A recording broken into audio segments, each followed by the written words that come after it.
Alright, so this is episode 10 of Uma Musume Pretty Derby Season 2. A little bit of a recap. Man, we really got hit with the sad valley in the previous episode. Teio gets her third fracture. The entire outside world assumes that she's going to retire. And so, oh my god, dude, that guy who came up and said, "I used to root for you," really rubbed the salt in the wound for her, huh? Whatever. But we saw how optimistic Teio was in the beginning of her, like, first and second fracture-ish. Oh, she was a little sad with, like, during her second fracture, but, you know, she was optimistic during the first one, and now in the third one, she was a little bit in denial. But towards the end, with her seeing McQueen running, she realizes that she'll never be able to race the same way that she is. She'll never be able to get to that point with McQueen. And you know, that's the other thing that I remembered was that she wanted to be equal to Rudolf, you know? She didn't want to be the person who, to like chase her and all that shit. She wanted to stand side by side as equals with her, but you know, that dream, that set of goals that she has, even that new goal that she has of beating McQueen has now been set back yet again with a third fracture, and we'll just have to see how it goes.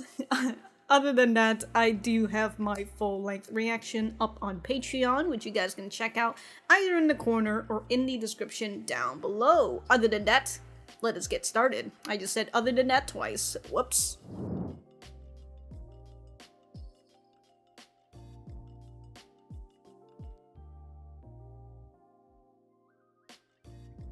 Alright, so that was episode 10 of Uma Musume Season 2. Let me know what you guys think about it in the comments down below. You know that I always like talking to you guys.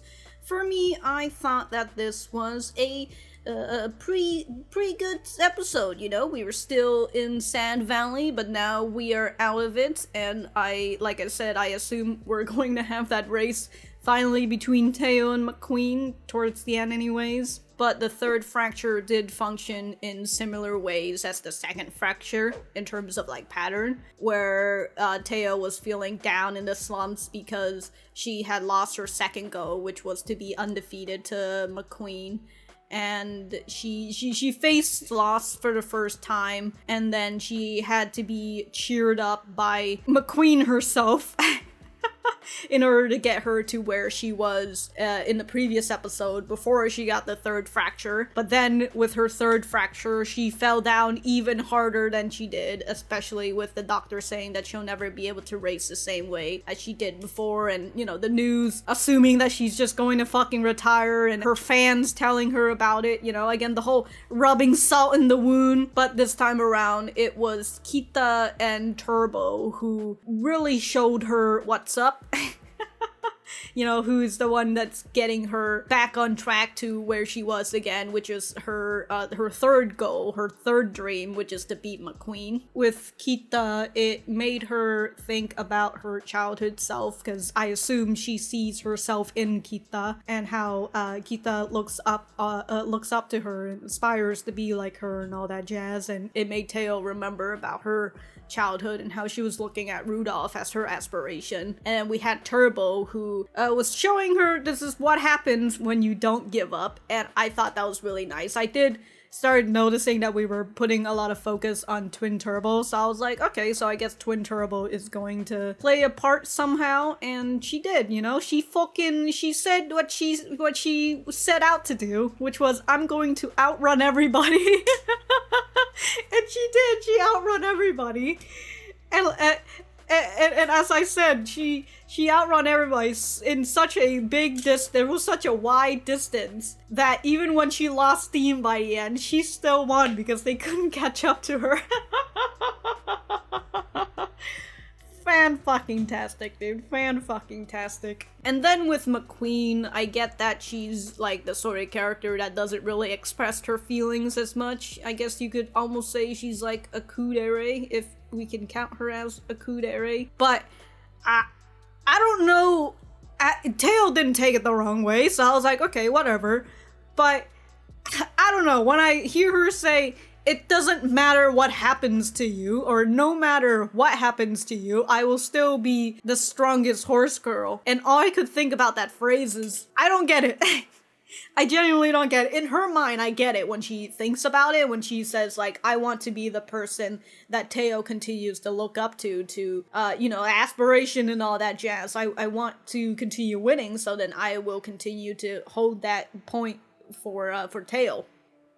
In her head, understandable.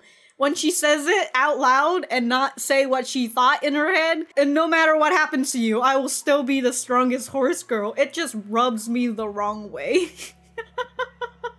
And I don't know, man. It just does not mesh well with me. And then towards the end again, with her saying the same thing, where she says, like, no matter what happens to you, whether your anxiety gets in the way or some shit. Hold on, let me... Yeah, so McQueen says, no matter what happens to you, no matter what anxiety or difficulties stand in your way, I will continue to run so that I can remain the top horse girl.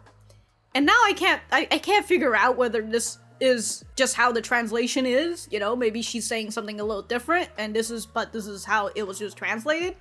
But saying it that way, I just don't get it. I genuinely don't fucking get it. It's like, no matter what happens to you, or what difficulty, what anxiety or difficulty stands in your way, I will continue to race. Yeah, no fucking shit, McQueen. You're fucking... It's not... It didn't happen to you. You had your first fracture. I assume that was your first fracture after, like, the fucking, your race with Teio. Oh, I still can't fucking get over the fact that both of them fractured their leg or whatever. And then Bourbon also fractured her leg afterwards. Anyways. But yeah, it just really rubs me the wrong way. I don't understand why she has to say it like that. If Teio takes no offense in it and she feels like that's a motivating thing that McQueen is saying, you know, it's whatever. That's fine with me. I don't know why, but like, I did say that I feel that irrational anger towards McQueen, and I don't really understand why. I think I'm starting to get the idea, and it's that, not to say that bluntness, but it is that whole, like, her withholding her emotion towards Teio. And I know Teio does the same thing where, you know, she holds it back and she doesn't really, she tries to play it off as like, oh, I'm fine with this, it's alright, I'm happy and all that jazz, with like her trying to deceive herself by having fun. So like the both of them are sort of similar, it's just that McQueen does it differently, where she plays it off like she's indifferent about it. And usually those sort of characters, I understand them, but again, something about McQueen that just makes me irrationally upset.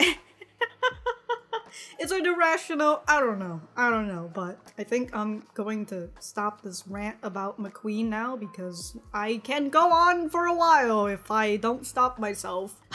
So I assume Teio's gonna go back on the fucking track.